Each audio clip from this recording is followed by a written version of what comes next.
My parents declare the family cruise off. Too pricey this year. I sat at home, alone, watching the snow. Then my sister live-streamed. Everyone was on deck, grinning. Even my stateroom was occupied by another. I showed no reaction.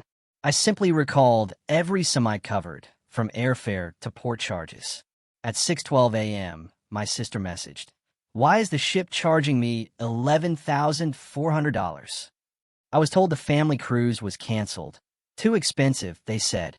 So I stayed home, alone, watching the snow fall, until my sister went live on Instagram. And there they were, my entire family, laughing on the deck of that very ship, drinking tropical cocktails, while the cabin I'd paid for was occupied by someone else. That's when something inside me just shattered. My name is Thomas, and I'm 32 years old. For most of my adult life, I've been the emergency fund my family forgot to say thank you for. It started small. A car payment here when Dad's truck broke down. A security deposit there when my younger sister, Lauren, needed an apartment closer to campus. Then it grew. Tuition payments, wedding deposits, medical bills that insurance refused to cover. Every time the phone rang with that particular tone of desperation, I answered. Every single time they needed someone dependable, someone who wouldn't ask questions or demand recognition, they called me. Lauren was different, though. She was the golden child, the one who could do no wrong. While I worked 2 jobs through college to graduate debt-free, Lauren got a brand new car for her 16th birthday. While I ate ramen in a tiny studio apartment, she was posting pictures from beach vacations and music festivals. Mom and Dad's eyes just lit up differently when she walked into a room, like she carried sunshine with her. When I arrived, they barely looked up from their phones. I told myself it didn't matter. Family helps family. That's what you do. The cruise had been planned for months. A 7-day Caribbean voyage, leaving December 20th and returning just after Christmas.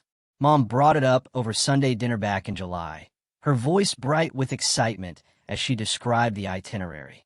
St. Thomas, Grand Cayman, shore excursions, fancy dinners, even a family suite with a balcony. She looked directly at me when she mentioned the cost, not asking, just informing. I nodded slowly, already doing the mental math. Deposits, port fees, travel insurance, flights to Miami. It would cost me about 3 months of savings, maybe more with excursions and spending money. But it was family, and for once, I thought I would be included in something that actually mattered. I paid the deposits in August, flights in September, cabin upgrades in October, because Mom mentioned Lauren wanted an ocean view. By November, I had transferred over $14,000, watching my savings account shrink with each transaction. Every time I clicked confirm, I imagined us all together on that deck, watching the sunset over open water. Maybe this time they would see me. Really see me. December 15th arrived with the first major snowstorm of the season. I had already taken a week off work, packed my suitcase, bought new swimming trunks and sunscreen. My flight was supposed to leave December 19th at 6:45 a.m. Dad called me on the evening of the 16th. His voice carried that particular tone I had learned to recognize over the years, the one that meant bad news delivered with false sympathy. The cruise was canceled, he said. Too expensive this year. The economy's uncertain and Mom's hours have been cut at work. We just couldn't justify that kind of spending right now. Better to stay home, save money, maybe try again next year. I stood in my kitchen, phone pressed against my ear, staring at my packed suitcase in the hallway. Something cold settled in my chest, but I pushed it away. Family helps family. That's what you do. My apartment felt emptier than usual on the evening of the 20th. I had nowhere else to be. No backup plans. I had cleared my entire schedule for this trip, turned down an invitation to my friend holiday party, told my coworkers I'd be unreachable for a week. Now, I sat alone in my living room, watching snow pile up on the windowsill, drinking coffee that had gone cold an hour ago. My phone sat on a coffee table, screen dark. I hadn't heard from any of them since Dad's call. No follow-up messages, no apologies, just silence. At 7:43 p.m., my phone lit up with a notification. Instagram. Lauren had started a live stream. I almost didn't click it. Something about the timing felt wrong, felt deliberate, but curiosity, that terrible human weakness, made me tap the notification. The screen filled with bright Caribbean sunlight, crystal blue water, the distinctive white railing of a cruise ship deck. Lauren's face appeared, flushed and laughing, her hair whipping in the ocean breeze. My breath caught in my throat. Behind her, I could see other passengers milling around the pool area. Then Dad walked into frame, holding 2 tropical drinks with little umbrellas. He handed one to someone off camera, and the camera panned slightly to show Mom, wearing a new sundress I didn't recognize, smiling wider than I'd seen in months.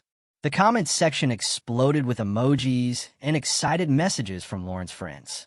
She was giving a ship tour, describing their suite, talking about the dinner reservations they had that night. She mentioned the balcony, the ocean view, the premium drink package. Every detail, every excited word felt like a knife sliding between my ribs. I sat there, frozen, watching my family celebrate on the exact cruise they told me was canceled. The same one I had funded. The same one that was supposedly too expensive this year. Lauren panned the camera again, and I saw my younger cousin Emma, Mom's sister's daughter. She waved at the camera, holding up a ship key card. Behind her, I could just barely see into an open cabin door, and my stomach dropped. It was my room, the cabin I had paid for, the ocean view upgrade I had purchased. Emma was standing in the doorway of my room, the one that should have had my name on it. They had taken my money. They had used it to fund their vacation. They had excluded me completely, and they had given my spot to another family member. The live stream continued for another 6 minutes. Every second felt like drowning. Lauren showed off the Lido deck, the buffet, the pool with the water slide. She talked about shore excursions tomorrow in St. Thomas. She mentioned they'd spent the afternoon exploring the ship after boarding in Miami. Miami, the city I was supposed to fly into yesterday morning.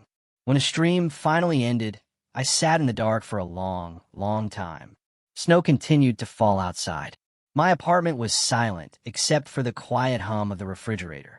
I didn't cry. I didn't call them. I didn't post anything angry on social media.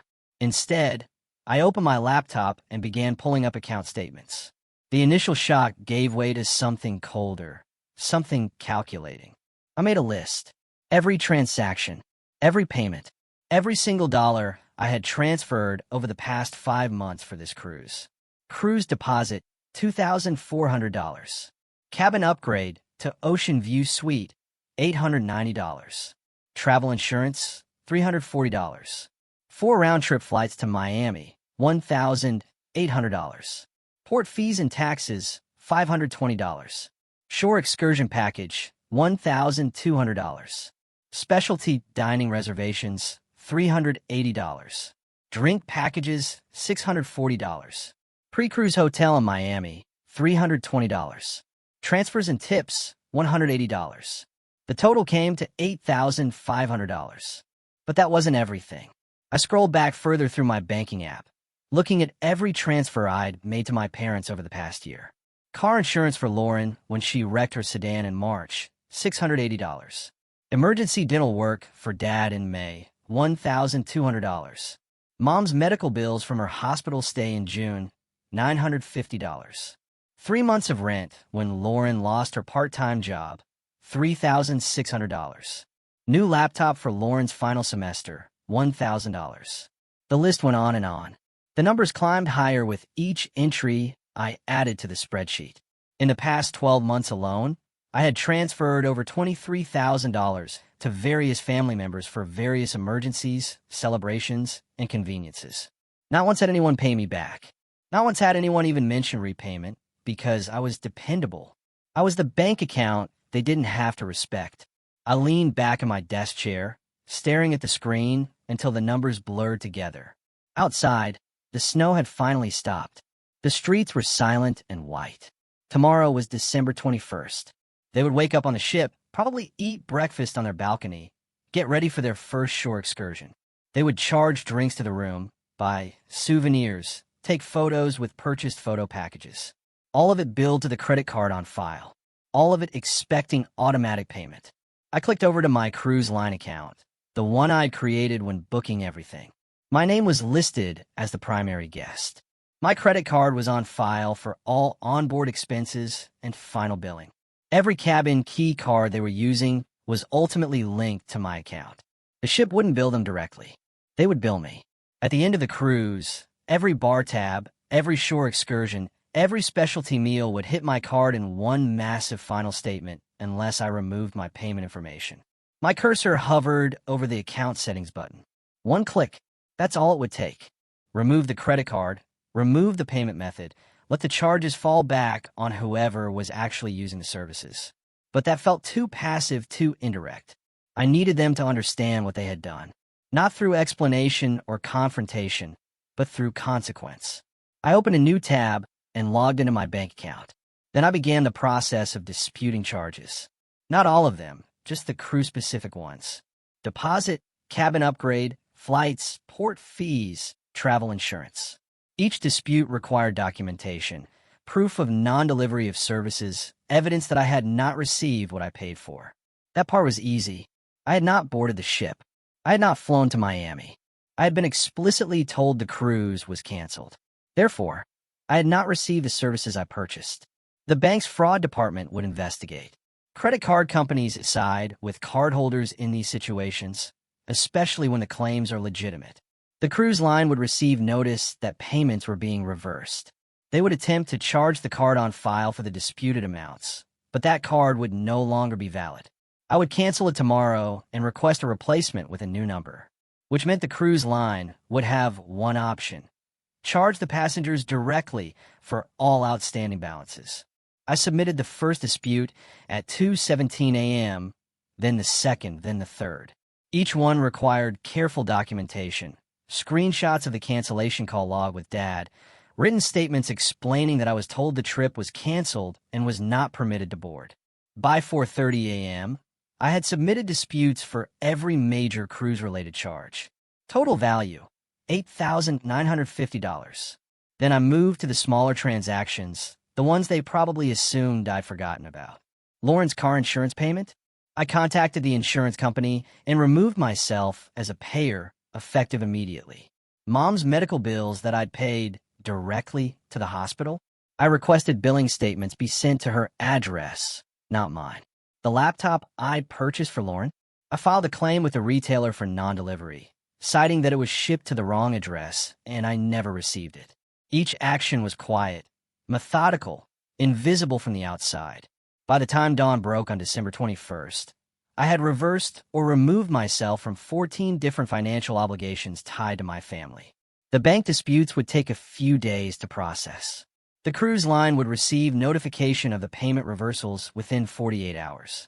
My family would still be at sea when everything came crashing down. I spent most of December 21st out of my apartment, unable to sit still. I walked through snow-covered streets, hands jammed in my coat pockets, replaying years of small humiliations and invisible sacrifices. There was the time I was 16, saving money from my summer job for a used car. I had almost enough. Just 3 more paychecks, and I could buy the Honda Civic I'd been watching for months.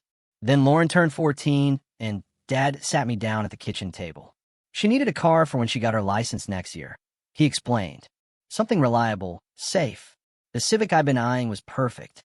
Could I contribute to the family fund? I watched them buy that car 2 weeks later and hand the keys to Lauren. She had smiled, excited and grateful, but she never thanked me. I don't think she even knew where the money came from. I rode the bus to school for another year. There was the time Mom needed surgery, a procedure insurance only partially covered. The hospital wanted $5,000 up front. I was 22, working 2 jobs, barely making rent on my first real apartment. I took out a personal loan, paid the hospital directly, then spent 3 years paying off that loan with interest. Mom recovered beautifully. They threw a celebration dinner when she got the all clear from her surgeon. I showed up with a card and flowers.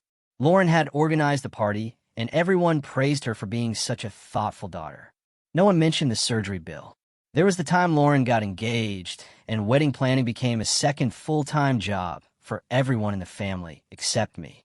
I was consulted exactly once, when Mom called to tell me the photographer cost more than expected.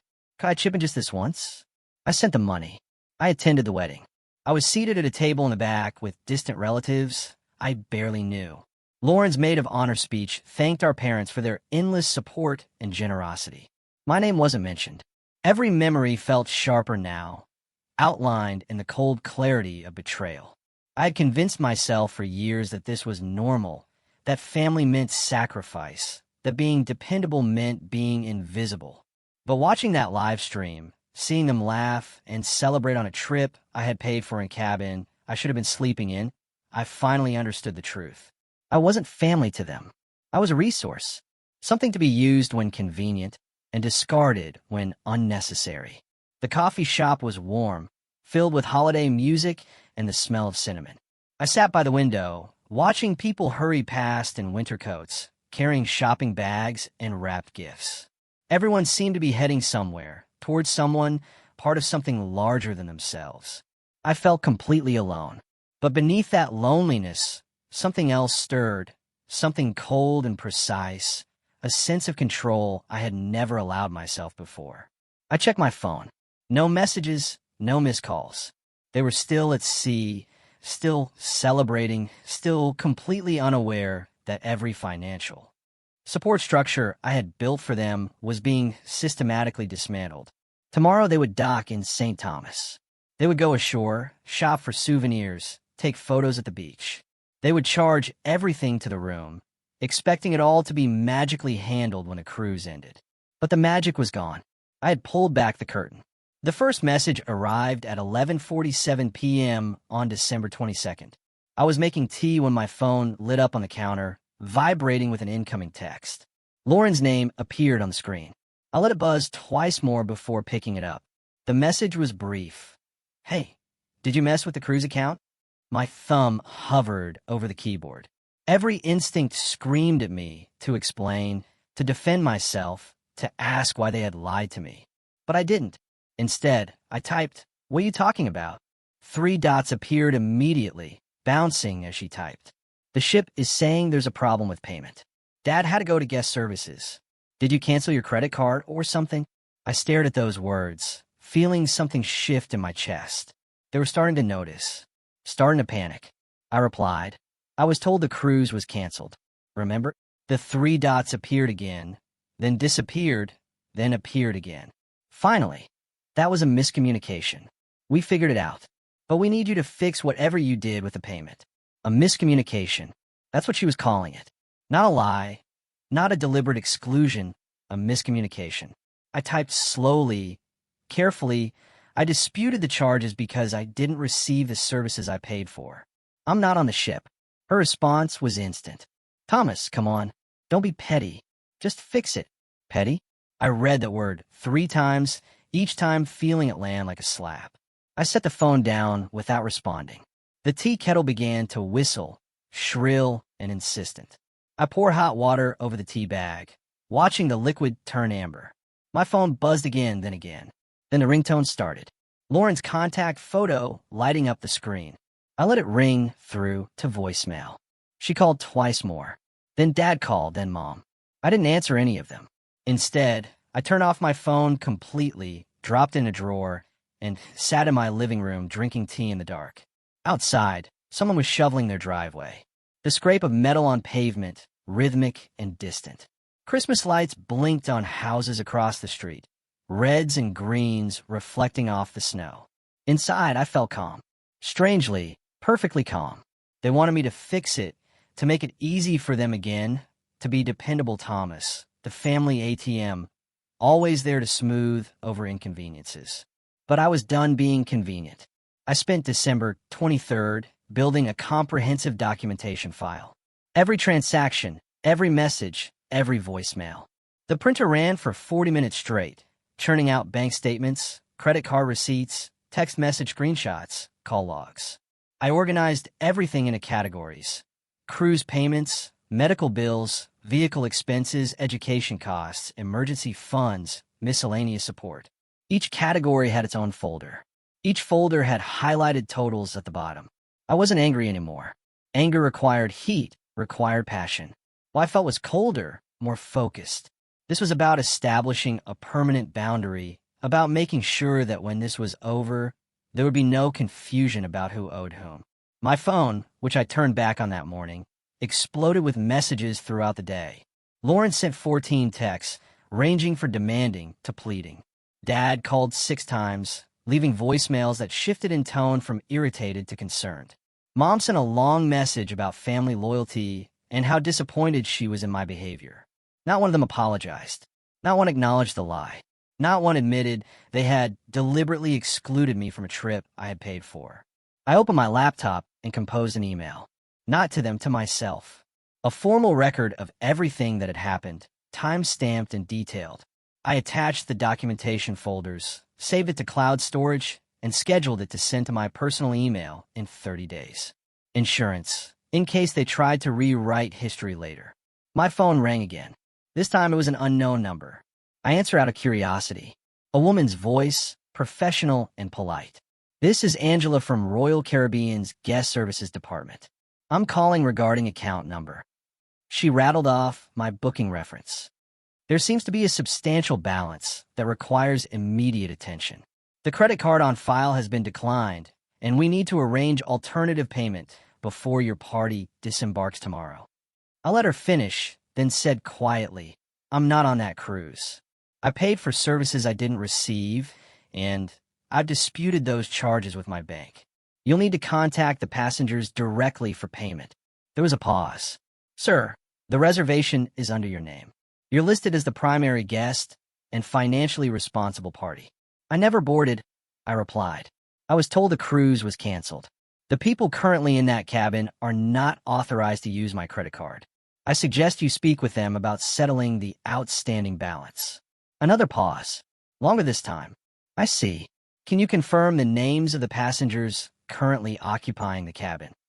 I gave her their names. All of them. Lauren, Mom, Dad, Emma. She thanked me politely and ended the call. 26 minutes later, Lauren called again. This time I answered. She was crying. "What did you do?" "They're saying we owe $11,000. They won't let us off the ship tomorrow until we pay." "Thomas, we don't have that kind of money." I sat at my desk, looking at the neat stacks of printed documents, and said simply, "Neither did I." The details came in fragments throughout December 24th. Text messages from Lauren, voicemails from Dad, a pleading email from Mom. The ship had docked in Miami that morning, but they hadn't been allowed to disembark. The outstanding balance was $11,420, including all onboard charges, disputed fees, and administrative costs from the payment reversals. Port fees alone were $640 when charged back to the passengers directly. Shore excursions they'd booked and completed, $800. Specialty dining, $470. Drink packages they'd used all week, $680. Photo packages, $340. Spa services, $920. Gratuities and service charges, $750. And the big one, the one that made the total balloon, the cabin cost and flight refunds that the cruise line was now trying to reclaim from the passengers since my bank disputes had succeeded. Another $6,200. They were trapped at the port, bags packed, unable to leave until someone paid. Dad's voicemail was the most revealing. "Thomas, I don't know what you think you're proving here, but this is cruel. Your mother's having a panic attack. Lauren is hysterical. Emma's parents are furious. We're going to miss our flight home. We need you to fix this now." Still not an apology. Still not an admission. Just anger that I had stopped being convenient. I sat on my couch, drinking coffee, watching the morning light filter through the windows. It was Christmas Eve. The apartment building was quiet. Most of my neighbors had left for the holidays, heading to family gatherings and celebrations. I was alone, same as I'd been on the 20th, same as I'd been most of my life when it truly mattered. My phone rang again. This time it was a number I didn't recognize. Local area code. "Mr. Hayes?" A woman's voice. Older. Tired. "This is Diane Carter, Emma's mother. Your aunt. I think we need to talk about what's happening." I hadn't spoken to Aunt Diane in over a year. "What would you like to talk about?" "Lauren called me from the ship. She's terrified. She says you're refusing to pay a cruise bill out of spite." "That's not accurate," I said calmly. "I disputed charges for services I didn't receive. I was told the cruise was canceled, so I sought refunds through my credit card company. The fact that they went on the trip anyway isn't my problem." Silence on the other end. Then, "Thomas, they made a mistake. They thought you wouldn't want to go, that you were too busy with work. They told me it was canceled due to cost. Then they used the money I'd already paid to fund the trip and gave my cabin to Emma. More silence. I didn't know that. Neither did I until I saw Lauren's Instagram live stream from the ship. A long exhale. Emma showed me that video. I thought it was strange that you weren't there, but she said you'd canceled last minute. I didn't cancel, I said. I was never invited. Diane's voice softened. How much do they owe? I don't know. That's between them and the cruise line. Thomas and Diane, I interrupted gently. I'm not paying for vacation I wasn't allowed to attend. I'm not paying for people who lied to me. I'm not paying because they expected me to be convenient. If they can't afford the trip, they shouldn't have gone. She tried to respond, but I continued. I've paid for their emergencies, their mistakes, their celebrations for years. I paid for Lauren's wedding without even being thanked in the speech. I paid for Mom's surgery. I paid Dad's truck repairs. I paid Lauren's car insurance when she wrecked her sedan. I paid her rent for 3 months when she lost her job. I paid for the laptop she needed for school. I have receipts for all of it.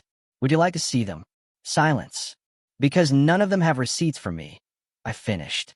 None of them can show a single time they helped me when I needed it. Because I never asked. I just gave. They just took. When Diane spoke again, her voice was barely a whisper. What do you want them to do? I want them to figure it out themselves, I said, the same way I've had to figure everything out without expecting someone else to fix it for them. I ended the call. They settled the bill eventually. I learned later that Dad took out a short-term loan, something with a brutal interest rate from a payday lender. Mom borrowed money from her sister, the one they'd always looked down on for not being financially stable. Lauren set up a GoFundMe that got exactly $37 in donations before she deleted it out of embarrassment. Emma's parents paid their portion and stopped speaking to my parents entirely. They flew home on Christmas Day, arriving late in the evening. No one called to tell me they'd made it home safely. The messages that did come were different now, shorter, angrier. Dad, you've destroyed this family. Mom, I hope you're happy with yourself. Lauren, everyone knows what you did. We're telling everyone. I didn't respond to any of them. On December 26th, I woke early and made breakfast for the first time in weeks. Actual breakfast, not just coffee and toast. Scrambled eggs, bacon, fresh fruit. I ate slowly, sitting at my kitchen table, watching the morning light fill the apartment. My phone was off. The silence was extraordinary. I spent the day organizing my apartment, something I've been meaning to do for months. I went through drawers and closets, throwing out old paperwork, clothes I hadn't worn in years, accumulated junk that served no purpose except to collect dust. In the back of my bedroom closet, I found an old photo album from childhood. I flipped through it slowly. Birthday parties, holiday dinners, beach trips. In every photo, I was in the background, standing at the edge of group shots, partially cut off by whoever was taking the picture, always there but never quite visible. In one photo taken at Lauren's high school graduation, I stood behind Dad, only half my face visible over his shoulder. Lauren was front and center, smiling bright, arms around Mom. I remember that day. I'd driven 4 hours to be there. I'd brought flowers. No one had noticed when I left early because I had work the next morning. I closed the album and placed it in the donation box. Over the following weeks, the messages from my family slowed, then stopped entirely. I heard through Aunt Diane that they were telling people I'd sabotaged their vacation out of jealousy, that I was selfish, unstable, cruel. Let them say whatever they wanted. I had the receipts. In mid-January, I received a formal letter from an attorney. My parents were demanding repayment for emotional distress and financial damages caused by malicious disruption of a planned family vacation.